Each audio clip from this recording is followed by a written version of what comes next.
First contact. The Borneo rainforest breathed with life as the morning mist rose between ancient trees. Dr. Maya Chen stood on the observation platform of Research Station Epsilon, listening, not to the cacophony of bird calls or the distant chatter of primates. Those were conspicuously absent this morning, but to the silence that had taken their place. Something was wrong. "You feel it too, don't you?" asked Dr. Rajiv Patel, coming to stand beside her. The station's lead botanist looked troubled, dark circles under his eyes suggesting he'd slept as poorly as Maya had. 3 days now, Maya confirmed, eyes scanning the vibrant green canopy. The jungle's rhythm is off. The birds left first, then the monkeys. Now even the insects are quieter. As the station's xenobiologist, Maya's official job was studying the rainforest's unique ecosystems, but her background was considerably more complex. Before academia claimed her, she'd spent 8 years in special reconnaissance operations, training with indigenous trackers across 5 continents. She learned to read environments in ways technology couldn't match. "The equipment's acting strange too," Rajiv continued, handing her a tablet displaying erratic readings. Electromagnetic anomalies, atmospheric pressure fluctuations. Nothing major, but persistent. Maya frowned at the data. Too consistent for equipment malfunction, too subtle for natural phenomena. She looked up sharply. "Where's David with his satellite data?" As if summoned by his name, David Wong hurried across the platform, tablet in hand, excitement evident on his face. "You need to see this," he said, swiping through images. "I isolated the anomalies by filtering out all expected signals. Look." The screen showed heat map images of the forest surrounding the station. Amid the organic thermal signatures of the jungle, an almost imperceptible shape hovered above the canopy, a perfect oval of slightly cooler temperature. "It moves," David continued, playing a time-lapse. "Methodically, covering approximately 1 square kilometer per day. 3 days ago, it circled the entire station twice." Maya's pulse quickened. "That's when the birds left." "You think it's military?" Rajiv asked quietly. "Some kind of new stealth drone?" "No government has this tech," Maya said with certainty. "And if they did, they wouldn't waste it surveilling a biological research station in Borneo." The research station's director, Dr. Elena Vasquez, joined them, her normally composed face tight with concern. "I've just received a call from Station Alpha in Sumatra. They're experiencing the same phenomena: electromagnetic disturbances, wildlife displacement." "Distance?" Maya asked. "Just over 1,200 kilometers, Elena replied. Maya did the mental calculation. Too far for related environmental factors, too close for coincidence. The 4 scientists stood in silence, the implication hanging between them. Finally, David verbalized what they were all thinking. "So we're talking about something non-terrestrial." "We need more data," Maya said, professional caution overriding her growing certainty. "Elena, contact the other Asian stations, see if they're experiencing similar phenomena. David, I need comprehensive atmospheric analysis, particularly focusing on the boundary layer between the anomaly and surrounding air. Rajiv, help me prepare for field observation." As the team dispersed, Maya returned to her quarters, unlocking a case she hadn't opened since arriving at the station. Inside lay equipment from her former life: advanced thermal imaging goggles, signal jammers, and various items designed for tracking and remaining undetected. She selected a few key pieces, then added her own custom tools, things she'd developed during years spent with the pennant trackers of Borneo and the Mentawai of Sumatra. 3 hours later, Maya stood at the edge of the jungle, dressed in lightweight tactical gear, her pack containing only essentials. Rajiv handed her a specialized communication device.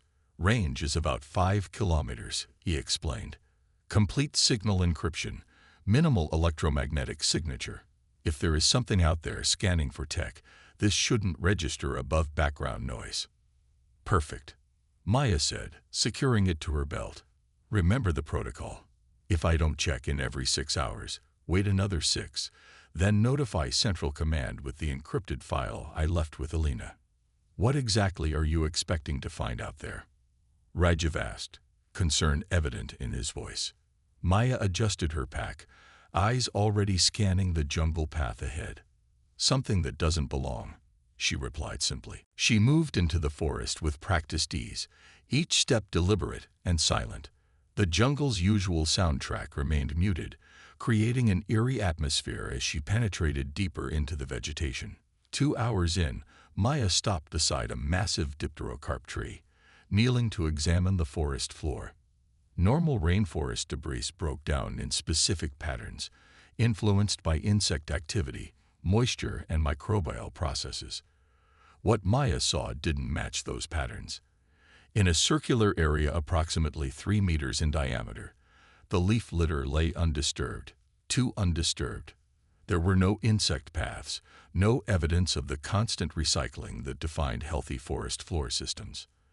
As if something has been sitting here, she murmured to herself, preventing the normal processes. Maya circled the area, making detailed observations, when her attention was caught by a subtle distortion in the air above, similar to heat shimmer, but more defined and geometrically precise. It lasted only seconds before disappearing. She activated her communication device. Station Epsilon. This is Chen. I found something. Go ahead, came Alina's voice, slightly distorted through the encryption. Evidence of physical contact with the forest floor, circular pattern, approximately 3 meters diameter. And I have visual confirmation of atmospheric distortion, possibly indicating some form of cloaking technology. Sending coordinates now. Received. Alina confirmed. David's analyzing satellite imagery of your location from the past week. Are you continuing forward? Affirmative, Maya said. I'm going to track this thing. Be careful, Alina warned. Central Command is sending a specialist team, ETA 18 hours. Understood, Maya replied, but her focus had already shifted to a barely perceptible trail leading northwest. Something had moved through here recently, something that didn't belong in the jungle. High above the Borneo rainforest, the Nayari scout ship Telsilray maintained its perfect stealth orbit. Inside the cylindrical vessel, First Observer Kelsey studied the holographic displays with growing concern. The human has found residual traces of our ground probe, she reported, turning to Ship Commander Valfor.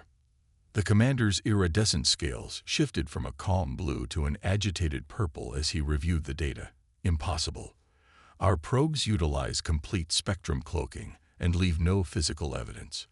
Nevertheless, Kelsey insisted, indicating the magnified image of Maya moving through the jungle. This one appears to be tracking it. Look at her movements, deliberate, methodical. She's following a trail we're supposed to not be leaving.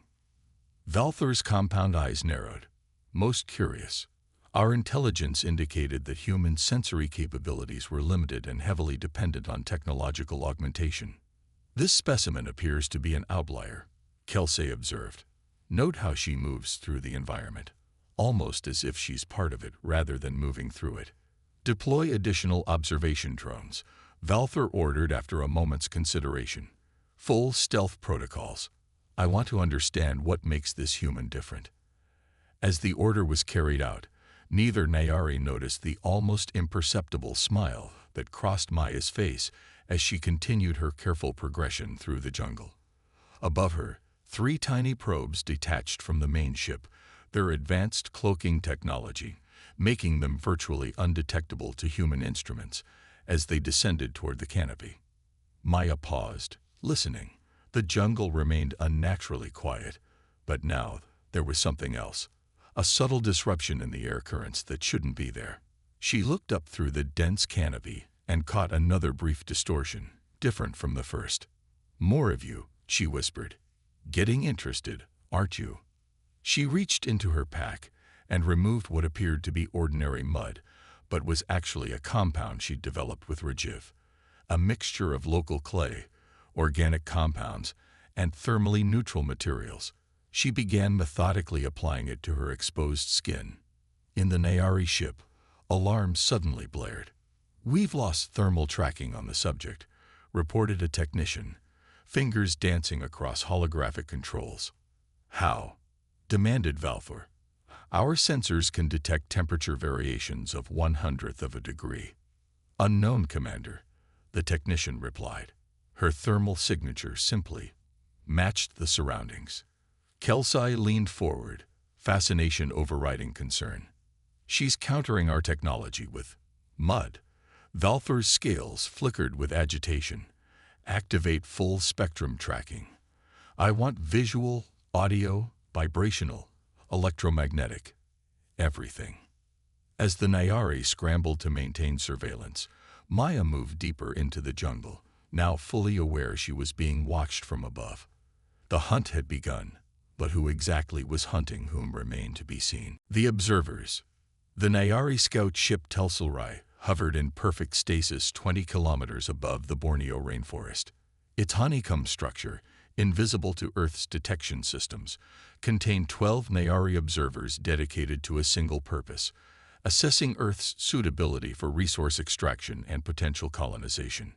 Ship Commander Valthor stood motionless before the central holographic display, his exoskeleton now a deep purple of concern.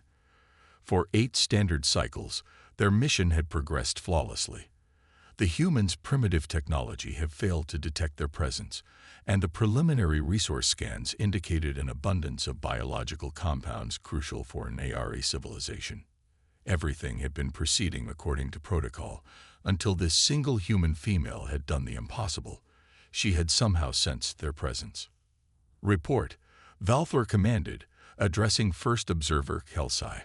"The subject continues to evade our tracking systems," Kelsey replied, manipulating the holographic controls to show fragmented sensor data. "She appears to be using the environment itself to counter our technology." "Explain," demanded Valthor. "The thermal masking was only the beginning," Kelsey said. "She's now employing natural materials that absorb or deflect our scanning frequencies. Additionally, she's adopted movement patterns that exploit the gaps in our sensor grid." "How could she possibly know our sensor configurations?" asked secondary observer Telnar, the ship's xenobiologist. "She doesn't," Kelsey answered.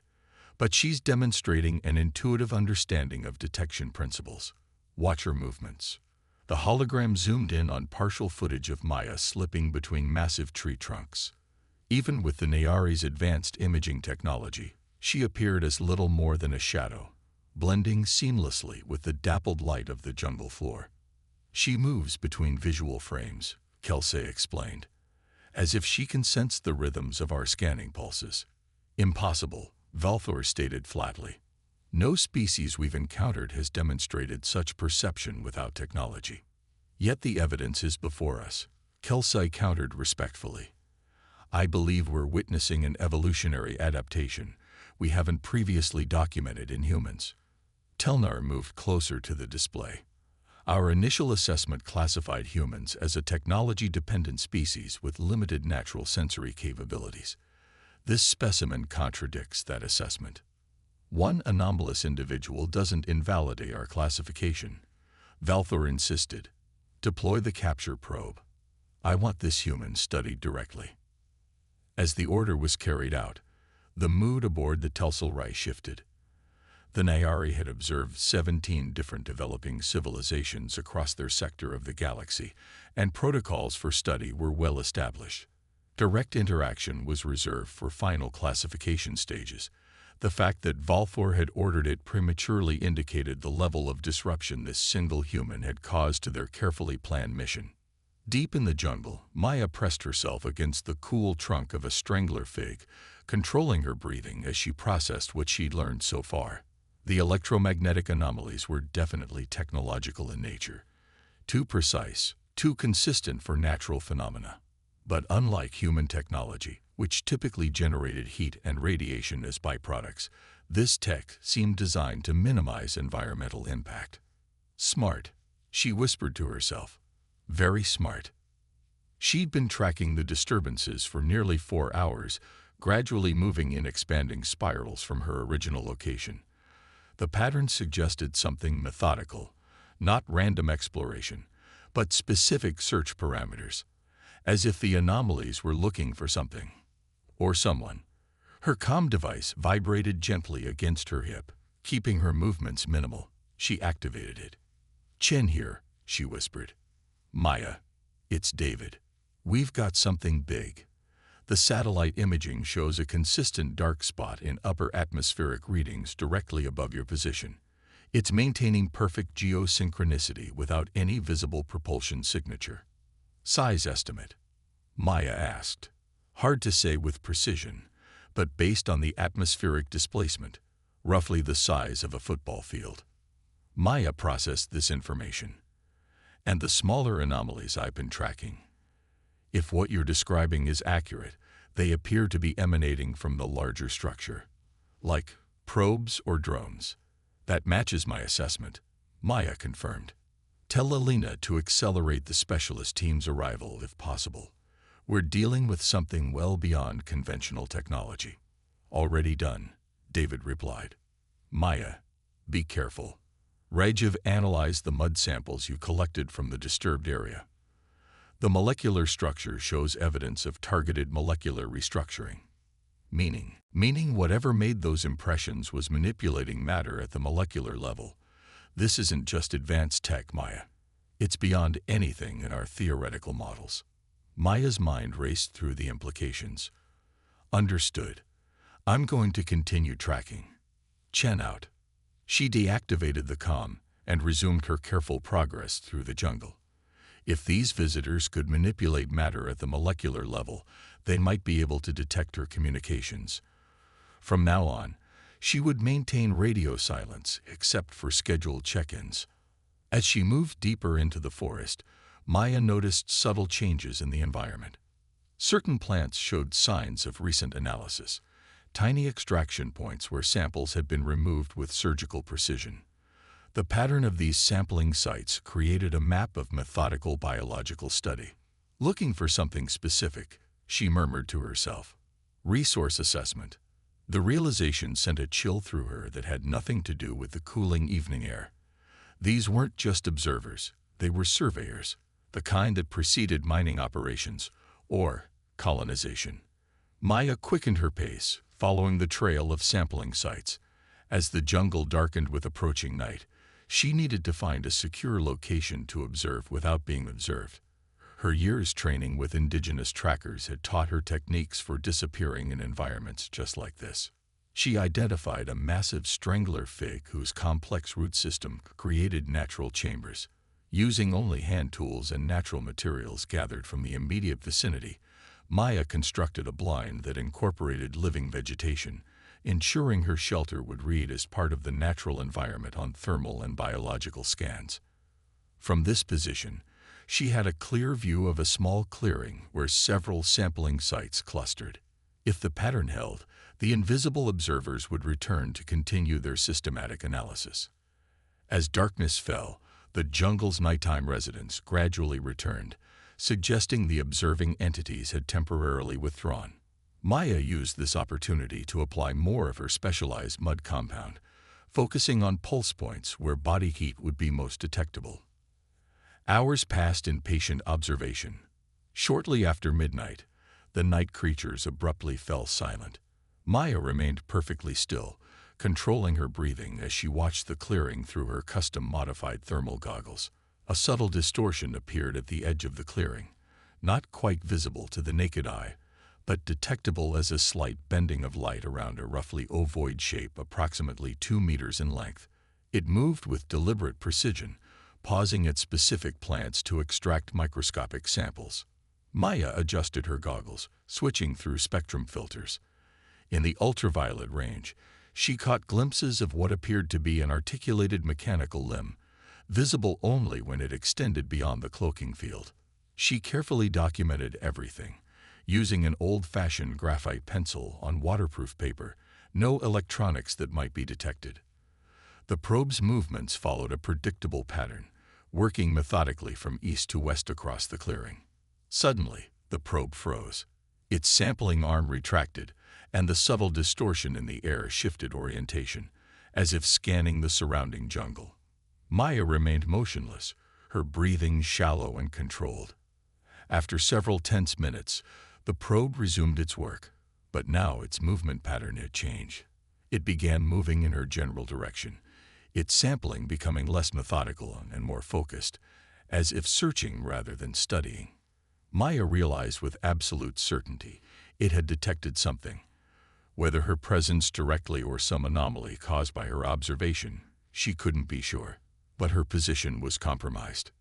With practiced precision, she began implementing her extraction protocol, moving millimeters at a time to avoid sudden motion that might trigger detection. Just as she prepared to slip away from her observation post, a new distortion appeared, larger than the probe and moving with purpose directly toward her position. Aboard the Telsolrai, Kelsai monitored the capture probe's deployment with growing excitement. "Commander, the probe has detected anomalous heat distribution in Sector 7. Pattern suggests deliberate masking." Valthor joined her at the console. "The human probability exceeds 90%, Kelsai confirmed. "The heat signature is too controlled to be natural." "Proceed with capture protocol," Valthor ordered. "I want this specimen secured and transported to the analysis chamber with minimal damage." "Understood, Commander," Kelsai acknowledged, then hesitated. "However, I recommend caution. This subject has demonstrated unexpected adaptability."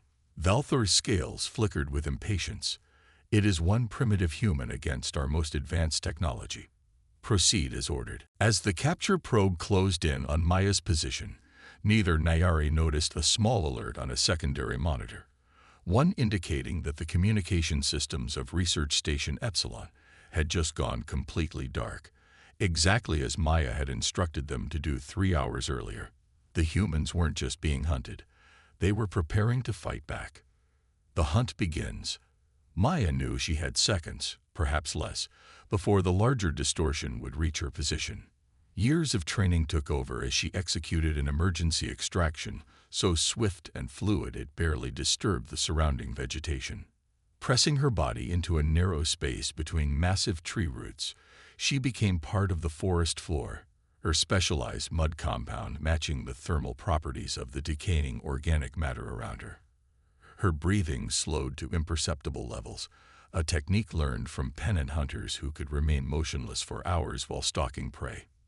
The distortion, what she now recognized as some form of advanced capture probe, paused at her former hiding spot. An articulated appendage extended from the shimmer, methodically examining the area.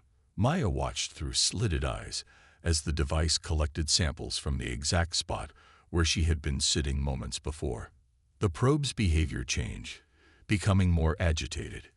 It expanded its search radius, scanning in increasingly wider circles. Maya remained perfectly still, understanding that any movement now would trigger immediate detection. After several tense minutes, the probe withdrew, moving back toward the clearing. Maya waited another 10 minutes before cautiously extracting herself from her hiding place. She needed to return to the research station, not just to report what she'd found, but to implement the contingency plan she'd been formulating since first detecting the anomalies. Moving through the nighttime jungle required all her skill. Maya used natural pathways, game trails and watercourses that would mask her passage. She avoided breaking branches or disturbing leaf litter, and when she needed to cross open ground, she moved during moments when natural sounds, a sudden monkey call or the fall of raindrops, would cover any noise she might make. 2 hours before dawn, she reached the perimeter of Research Station Epsilon. As instructed, the station had implemented complete electromagnetic blackout protocols. No lights, no communications, no electronic emissions of any kind. To any observer, the station would appear abandoned. Maya approached cautiously, using a series of bird calls to signal her presence. Rajiv emerged from the darkness, moving with surprising stealth for an academic. "You made it," he whispered, relief evident in his voice. "We were getting worried." "Is everyone assembled?" Maya asked as they moved toward the central building. "Yes, in the Faraday cage as you requested. No electronic devices, no communications equipment." Inside the station's reinforced basement, a space originally designed to protect sensitive equipment during tropical storms, the research team had gathered. Elena, David, and 6 other senior researchers sat in a circle illuminated only by natural beeswax candles, no electrical lighting that might generate detectable electromagnetic fields. "Dr. Chin," Elena greeted her formally, "I believe you owe us an explanation for this extreme protocol." Maya nodded, taking a seat in the circle. "We are being observed by a highly advanced non-terrestrial intelligence," she stated plainly. "Based on their systematic biological sampling patterns, they appear to be conducting a comprehensive resource assessment of Earth, focusing particularly on our biodiversity." Murmurs swept through the group, but Maya continued. "Their technology includes sophisticated cloaking systems and matter manipulation capabilities beyond our current understanding. However," she paused, making eye contact with each person, "they have weaknesses." "What kind of weaknesses could a civilization capable of interstellar travel possibly have?" asked one of the botanists skeptically. "Predictability," Maya answered. "They operate according to fixed protocols and scanning patterns. Once you understand the rhythm, you can move between their detection windows." "And how exactly did you determine these patterns?" Elena asked, her scientific skepticism evident. Maya smiled slightly. "Because they're making the same mistakes that military drone operators make. They rely too heavily on their technology and underestimate the observational capabilities of those being watched." She unfolded the waterproof paper containing her observations and spread it on the floor between them. "Their probes follow predictable search patterns. They scan on rotating frequencies rather than simultaneously across the spectrum, likely an energy conservation measure. And most importantly, they appear completely unaccustomed to subjects who can detect their presence." "You're suggesting we can evade them?" David asked, leaning forward to study her notes. "Not just evade," Maya replied. "I'm suggesting we can turn the tables." For the next hour, Maya outlined her plan. The specialized team from Central Command wouldn't arrive for another 12 hours at minimum. Too long to wait while the aliens continued their assessment. Instead, Maya proposed a bold countermeasure, using the aliens' own methodical nature against them. "They're collecting biological samples in a systematic grid pattern," she explained. "If we can predict where they'll sample next, we can prepare the environment to deliver information of our choosing." "What kind of information?" asked Regev. Maya's expression turned grim. "A warning. We need to demonstrate that we know they're here, and that we're not as primitive as they might believe. And how do we do that without technology they can detect?" Elena questioned. "We use the forest itself," Maya answered. "Regev, your work on plant communication networks becomes our secret weapon." Regev straightened, suddenly understanding. "The mycorrhizal networks, the wood wide web, plants communicate through fungal connections in the soil. Chemical signals our visitors might interpret as natural, but could carry deliberate patterns." "Exactly," Maya confirmed. "We'll create a biochemical message they can't ignore, but can't immediately identify as artificial." As dawn approached, the team divided into pairs, each with specific responsibilities. Maya would return to the jungle with Rajiv to implement the first phase of their plan while the others prepared the station for what might come next. Before departing, Maya addressed the group one final time. "Remember, from this point forward, we must assume we're being watched constantly. No electronic communications, no obvious patterns of movement. We become part of the jungle, unpredictable, adaptable, and far more aware than our visitors believe possible." Aboard the Telsil Ray, confusion had given way to concern.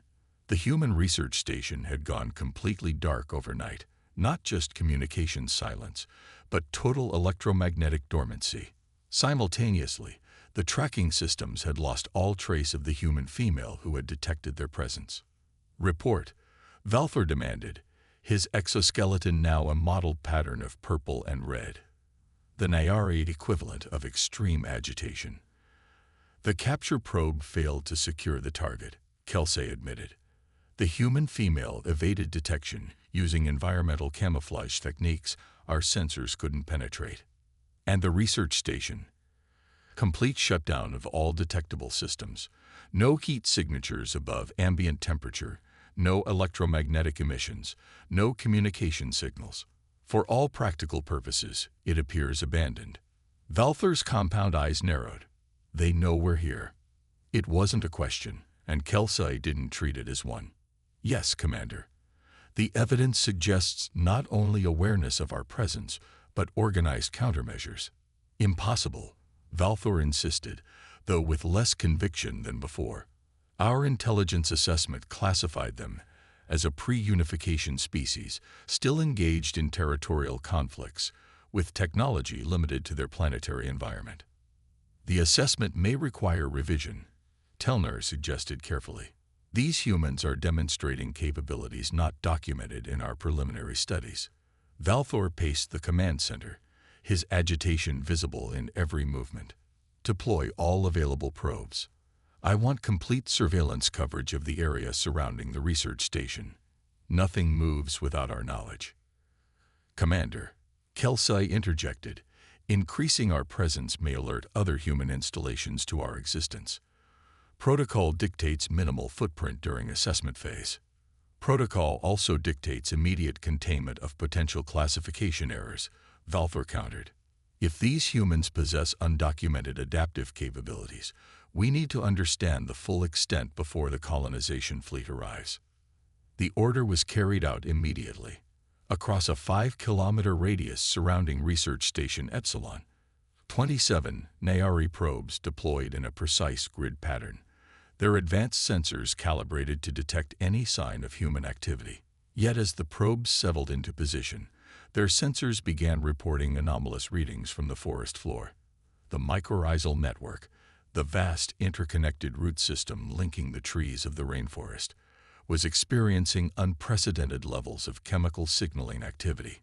Commander, reported a sensor technician, the biological communication system of the local vegetation is showing unusual patterns. Explain, Valthor demanded. The chemical markers are propagating in non-random sequences. The pattern appears deliberate. Telner joined the technician at his station, examining the readings with growing astonishment. Commander, I believe the humans are attempting to communicate with us through the forest itself. Valthor's exoskeleton shifted to a deep blue of contemplation. What exactly are they saying? Telner studied the chemical signals, applying xenocommunication protocols to the pattern. After several moments, he looked up, his compound eyes wide. They're saying, "We see you." Vanishing act. Maya moved through the jungle with Rajiv close behind, both of them covered in the specialized mud compound that masked their heat signatures. They had been traveling for 3 hours, following a carefully plotted course designed to exploit the blind spots in the alien surveillance grid. There, Maya whispered, pointing to a massive buttress root where the forest floor showed subtle signs of recent disturbance. Another sampling site. Rajiv knelt to examine it, his botanist's eye identifying the precise extraction points. They're taking not just tissue samples, but soil mycorrhizae as well, he observed. They're studying the communication network. Good, Maya replied. That means they'll receive our message. They continued forward, stopping at predetermined points to introduce Rajiv's specialized fungal compounds into the soil. These engineered fungi would rapidly integrate with the forest's existing mycorrhizal network, creating a biochemical communication pattern that would propagate throughout the ecosystem. How much longer until it reaches critical mass? Maya asked as Rajiv planted the last sample. The network already spans thousands of acres, he replied. With these accelerant compounds, the message should be fully distributed within 6 hours. Maya checked her hand-drawn map. That gives us enough time to implement Phase 2. Phase 2 was considerably more dangerous. While the mycorrhizal message would demonstrate awareness of the alien presence, Maya's next move would prove humanity's ability to counter their technology directly. They reached a small stream where Maya had cached supplies the previous day, before she knew what they were dealing with. From a hollowed tree trunk, she retrieved a waterproof bag containing items that would have seemed primitive to most modern military forces, let alone an advanced alien civilization. Handcrafted tools, natural pigments, and various plant materials collected from throughout the rainforest. "Are you sure about this?" Rajiv asked as Maya began preparing a new compound. "If they detect you." "They won't," Maya said with quiet confidence. "Not if I become the jungle." Using techniques learned from the pennon, Maya created a camouflage unlike anything taught in conventional military training. Each element was selected not just for its visual properties, but for its biochemical signature, ensuring that advanced sensors would register her as part of the ecosystem rather than a distinct entity. The specialists from Central Command should arrive in approximately 7 hours, Maya said as she applied the final layers. "Your job is to guide them in using the safe corridors we've identified." "And you?" Rajiv asked, concern evident in his voice. Maya's expression was determined. "I'm going to give our visitors a demonstration they won't forget." With her preparations complete, Maya resembled less a human and more an amalgamation of the forest itself, a walking embodiment of the jungle's essence. The complex mixture of clay, plant resins, and organic compounds would mask her thermal, electromagnetic, and even olfactory signatures. "Remember," she instructed Rajiv, "absolute electromagnetic silence until the specialist team arrives. Then implement the protocols we discussed." Rajiv nodded. "Be careful, Maya. These beings have technology we can barely comprehend." "Technology isn't everything," Maya replied with a slight smile. "Sometimes understanding the environment is more powerful than any gadget."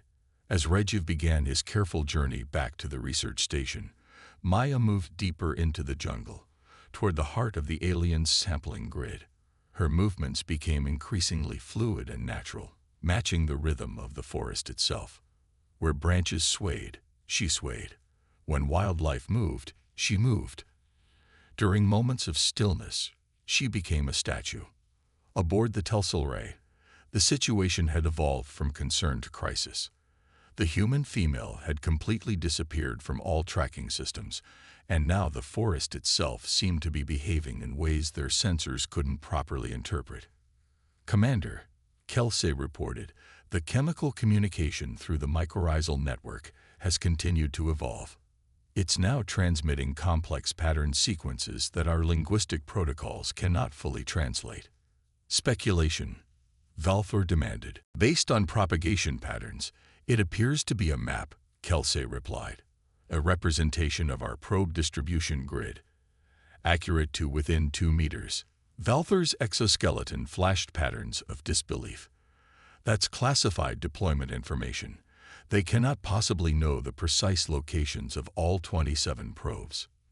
"Nevertheless, Commander, the evidence suggests they do," Telnar interjected. "And furthermore, the pattern includes markers we cannot account for, possibly indicating locations of humans our sensors aren't detecting." The implications were staggering. Either the humans possessed scanning technology far beyond their assessed capabilities, or they had developed methods to track the Nayari probes without technology at all. "Recalibrate all sensors," Valthor ordered. "Full spectrum analysis, maximum sensitivity." As the order was implemented, the sensor displays momentarily flickered with hundreds of potential human signatures before stabilizing again to show only ambient jungle life. "What was that?" Valthor demanded. "Sensor ghost," the technician reported uncertainly. The recalibration briefly interpreted natural biological signatures as potentially human. Or, Kelsey suggested quietly, "We briefly detected humans who have found ways to mimic natural biological signatures." The possibility hung in the air, disturbing in its implications. If humans could effectively disguise themselves as part of the environment, then the Nayari's technological advantage was significantly diminished. "Deploy the Sentinel," Valthor commanded after a moment of consideration. Kelsey looked up sharply. "Commander, the Sentinel is designed for combat operations, not observation. Its deployment would constitute a significant escalation." I am well aware of protocol. First observer, Valthor replied coldly. But these humans have demonstrated capabilities that warrant immediate containment. Deploy the Sentinel. Deep in the jungle, Maya sensed the change before she saw any evidence of it. The forest's ambient sounds shifted subtly, birds adjusting their calls, insects altering.